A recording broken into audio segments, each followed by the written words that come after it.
It's a Saturday vlog. Saturday என்னோட day routine எப்படி இருக்கு, அது மட்டும் இல்லாமல் என்னோட சின்ன ஸ்கின் கேர் ரொட்டீன், அது கூடவே பார்த்தீங்க அப்படின்னா நம்மளோட லஞ்ச் பாக்ஸ் ஷார்ட்ஸில் நீங்கள் கேட்டிருந்த ஃப்ரைடே ரெசிபியும் ஷேர் பண்ணியிருக்கேன்.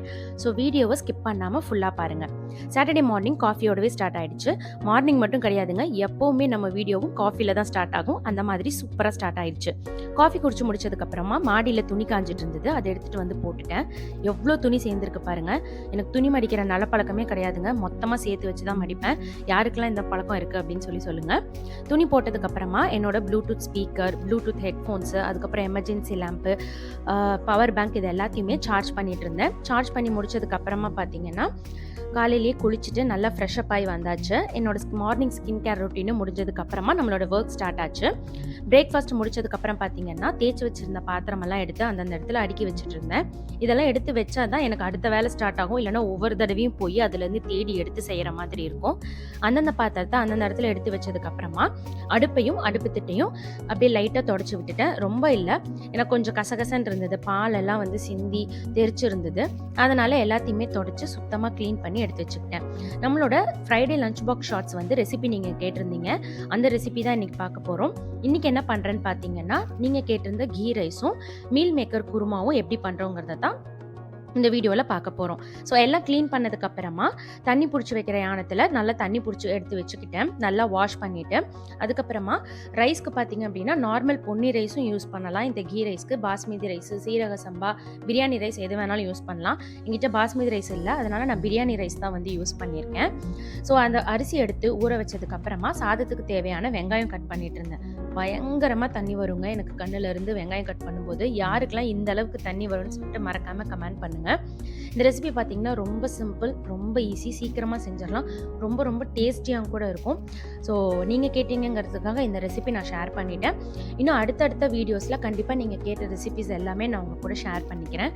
ஸோ சாதத்துக்கு தேவையான ப்ரிப்ரேஷன் எல்லாமே ரெடி பண்ணி வச்சுட்டு நேராக நான் வந்து கிச்சனுக்கு போயிட்டேன். ஃபஸ்ட்டு சாதத்தை ஸ்டார்ட் பண்ணிட்டோம்னாலே அடுத்தடுத்த வேலைகள் கண்டினியூஸாக ரெடி ஆயிரும் இல்லையா? ஸோ அதனால் எல்லாத்தையுமே ரெடி பண்ணிவிட்டு கிச்சனுக்கு போயிட்டேன். முந்தின நாளே பார்த்தீங்க அப்படின்னா மீல் மேக்கர் ஊற வச்சுட்டு கொஞ்சம் பசங்களுக்கு வந்து அதில் வந்து ஃப்ரை மாதிரி பண்ணி கொடுத்துட்டு மீதியை ஃப்ரிட்ஜில் வச்சுருந்தேன். ஸோ அதையும் எடுத்து கூலிங் போகிறதுக்காக வெளியில் வச்சுட்டேன். இது கூடவே பார்த்தீங்க அப்படின்னா தாளிக்கிறதுக்கு ஹோல் ஸ்பைசஸ் எல்லாமே எடுத்து ரெடி பண்ணி வச்சுட்டேன். இதுக்கு பார்த்தீங்க அப்படின்னா பெரிய மசாலாலாம் தேவைப்படாது, பட் டேஸ்ட் பார்த்தீங்கன்னா பிரியாணியோடவே செம்மையாக இருக்குங்க. கண்டிப்பாக செஞ்சு பார்த்தீங்கன்னா தான் உங்களுக்கு தெரியும். ஸோ ஒரு பாத்திரத்தில் நெய் வந்து 2 டேபிள் ஸ்பூன் விட்டுக்கோங்க, 1 டேபிள் ஸ்பூன் எண்ணெய் விட்டுருக்கேன். நீங்கள் ஃபுல்லாக கீல கூட பண்ணிக்கலாம்.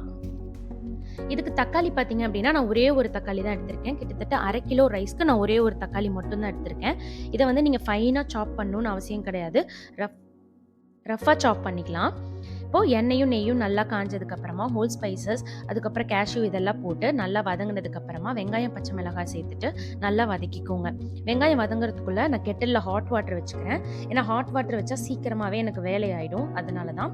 இது கூடவே 1/2 டேபிள் ஸ்பூன் இஞ்சி பூண்டு பேஸ்ட், கொத்தமல்லி, புதினா, ரஃபாக சாப் பண்ணி வச்சுருக்க தக்காளி, இது எல்லாத்தையும் நல்லா வதக்கிக்கோங்க. தக்காளி வந்து நல்லா மசிஞ்சு வரக்கூடாது. அதோட பச்சை வாசனை போனதுக்கப்புறமா 1 டம்ளர் பால் சேர்த்துட்டு அரிசிக்கு தேவையான அளவு தண்ணி சேர்த்துக்கோங்க. தண்ணி நல்லா கொதிச்சதுக்கப்புறமா நம்ம ஊற வச்சுருந்த ரைஸையும் சேர்த்துட்டு நல்லா வேக வச்சு எடுத்துக்கிட்டிங்கன்னா சூப்பரான கீ ரைஸ் ரெடி ஆயிடுச்சு. இது குருமாக்கு பார்த்தீங்கன்னா கொஞ்சமாக முந்திரி பருப்பு, 2 டீஸ்பூன் கசகசாவை நல்லா சுடுதண்ணியில் ஊற வச்சு எடுத்து வச்சுக்கோங்க. இதுக்கு சைட் டிஷ் வந்து கீ ரைஸும் குருமாவும் நல்லாயிருக்கும். கூட பார்த்தீங்கன்னா காலிஃப்ளவர் சில்லி நல்லாயிருக்கும். நீங்கள் வேணும்னா மஷ்ரூம், பேபிகார்ன், இல்லை வேறு ஏதாவது வெஜிடபிள்ஸ், இல்லை ஈவன் சிக்கன் கூட, சில்லி சிக்கன் கூட வச்சு சாப்பிட்டீங்கன்னா கூட ரொம்ப சூப்பராக இருக்கும். ஸோ இப்போ இது எல்லாமே ப்ரிப்பேர் பண்ணிகிட்டு இருக்க டைம்லேயே பார்த்தீங்க அப்படின்னா சாதமும் ரெடி ஆகிடுச்சு. சாதம் வந்து 90% வெந்ததுக்கு அப்புறமா நான் ஒரு 10 நிமிஷம் தம் விட்டுக்கிறேன். ஸோ சமைக்கவே பசி எடுத்துருச்சு, அதனால் சைடில் அப்படியே பார்த்தீங்கன்னா குச்சி சிப்ஸை உள்ளே வச்சு தள்ளிக்கிட்டே இருந்தேன். ஸோ பாதி காலிஃப்ளவர் வந்துட்டு சில்லிக்கு எடுத்து வச்சுட்டு மீதி காலிஃப்ளவர் வந்து ஒரு ஜிப்லாக் பேக்கில் போட்டு எடுத்து வச்சுட்டேன். இடையில பார்த்தீங்கன்னா குருமா ஏதாவது செய்யறதுக்காக வேணும்னு, ஏன்னா நான் கொஞ்சம் பெரிய பூவாக தான் வாங்கிப்பேன். ஸோ இப்போ பார்த்தீங்கன்னா 10 நிமிஷத்தில் சாதமும் தம் விட்டு எடுத்தாச்சு. நல்லா அடியில் இருக்கிற சாதத்தை எல்லாம் மேலே போட்டு நல்லா கிளறி விட்டுட்டு நல்லா ஈவனாக ஃப்ளாட் பண்ணி விட்டுட்டு மறுபடியும் நம்ம சாப்பிட்ற வரைக்கும் ஃபுல்லாக டைட்டாக லிட் போட்டு க்ளோஸ் பண்ணி வச்சுட்டிங்கன்னா சாதம் உதிராகவும் இருக்கும், அதே மாதிரி பஞ்சு போல் இருக்கும். ஸோ இப்போ நம்ம வந்து குருமா தாளிச்சுக்கலாம். குருமாக்கு பார்த்தீங்க அப்படின்னா வடச்சட்டியில் கொஞ்சமாக எண்ணெய் விட்டுட்டு வெங்காயம் நல்லா வதங்கினதுக்கு அப்புறமா 1 டேபிள் ஸ்பூன் இஞ்சி பூண்டு பேஸ்ட்டு, 2 தக்காளி, இது கூடவே உப்பு மஞ்சத்தூள் சேர்த்துட்டு நல்லா ஃபைனாக வதக்கிக்கோங்க. நல்லா தக்காளி நல்லா மேஷியாகி வந்ததுக்கு அப்புறமா அரை மூடி தேங்காய் கூட ஊற வச்சிருந்த முந்திரி பருப்பு கசகசாவை நல்லா ஃபைனாக அரைச்சி எடுத்துக்கோங்க. அதுக்கப்புறமா சோயா சங்க்ஸ் போட்டுட்டு மல்லித்தூள், மிளகாத்தூள், கரம் மசாலா இல்லைனா கறி மசாலா, சிக்கன் மசாலா, மட்டன் மசாலா எது வேணாலும் சேர்த்துட்டு பச்சை வாசனை போக வதங்கினதுக்கு அப்புறமா அரைச்சி வச்சிருக்க தேங்காயும் சேர்த்துட்டு நல்லா கொதிக்க விட்டுருங்க.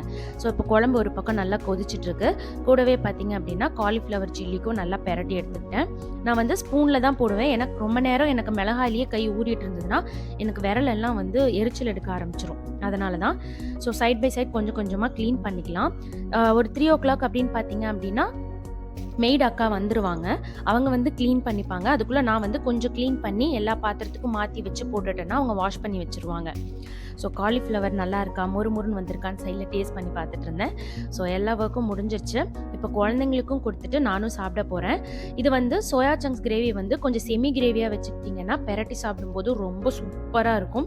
கண்டிப்பாக இந்த ரெசிபி நீங்கள் ட்ரை பண்ணி பாருங்கள். இந்த ரெசிபி பார்த்தீங்க அப்படின்னா சனாக்கு தான் ரொம்ப ரொம்ப பிடிக்கும். அவள் அடிக்கடி என்கிட்ட கேட்டுக்கிட்டே இருப்பாள்.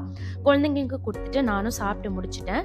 ஸோ இப்போ வந்து எண்ணெய் எடுத்து ஒரு பாத்திரத்தில் மாற்றி வச்சுட்டு எல்லாத்தையும் அந்தந்த பாத்திரத்தில் மாற்றிட்டு ஃபுல்லாக நான் க்ளீன் பண்ணி ஆகணும். ஏன்னா அந்த அக்கா வந்துட்டாங்க.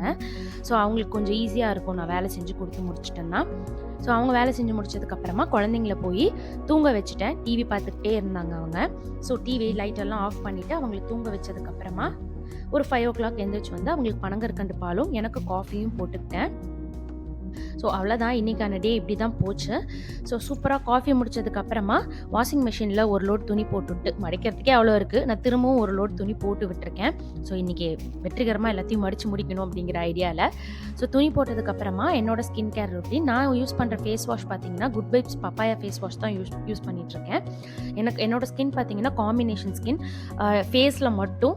ஸோ ரொம்பவே சூப்பராக இது ஒர்க் ஆகும். அதனால தான் நான் அந்த ஃபேஸ் வாஷ் வந்து யூஸ் பண்ணிகிட்ருக்கேன். என்னோடய ஸ்கின் கேர் ரொட்டீனை தான் இப்போ உங்கள் கூட ஷேர் பண்ணிக்க போகிறேன். நான் யூஸ் பண்ணுற டோனர் என்னங்கிறது பார்த்தீங்க அப்படின்னா குட் வைப்ஸோட ரோஸ் டோனர் தான். ரொம்ப ரெஃப்ரெஷிங்காக இருக்கும். அதுக்கப்புறம் நான் யூஸ் பண்ணுற மாய்ஸ்சரைசர் வந்து லாக்மி மாய்ஸ்சரைசர் தான் யூஸ் பண்ணிகிட்ருக்கேன். ஸோ என்னோடய ஸ்கின் கேர் இப்படி தான் இருக்கும். ஹேருக்கு பார்த்தீங்க அப்படின்னா லிவான் தான் வந்து யூஸ் பண்ணிகிட்ருக்கேன் சீரம் வந்து.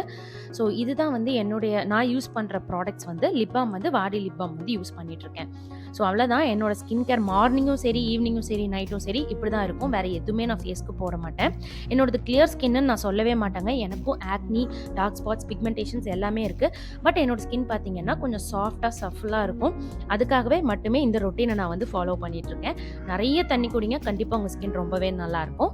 ஸோ இதெல்லாம் முடிச்சதுக்கப்புறம் குழந்தைங்களுக்கும் தலைவாரி விட்டு அவங்களையும் ரெடி பண்ணி விட்டாச்சு. அவங்களும் பால் குடிச்சிட்டு விளையாட போயிட்டாங்க.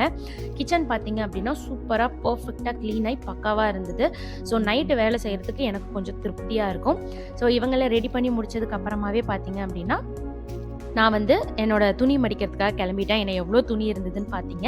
ஸோ அவ்வளோதான், என்னோட சாட்டர்டே ரொட்டீன் முடிஞ்சது. கண்டிப்பாக இந்த வீடியோ உங்களுக்கு பிடிச்சிருக்குன்னு நான் நம்புகிறேன். இந்த வீடியோ பிடிச்சிருந்துச்சுன்னா லைக் பண்ணிக்கோங்க, ஷேர் பண்ணிக்கோங்க. இந்த ரெசிபியை ட்ரை பண்ணி பார்த்துட்டு மறக்காமல் எனக்கு கமெண்ட் பண்ணுங்கள். நெக்ஸ்ட் வீடியோவில் மீட் பண்ணலாம். பாய்.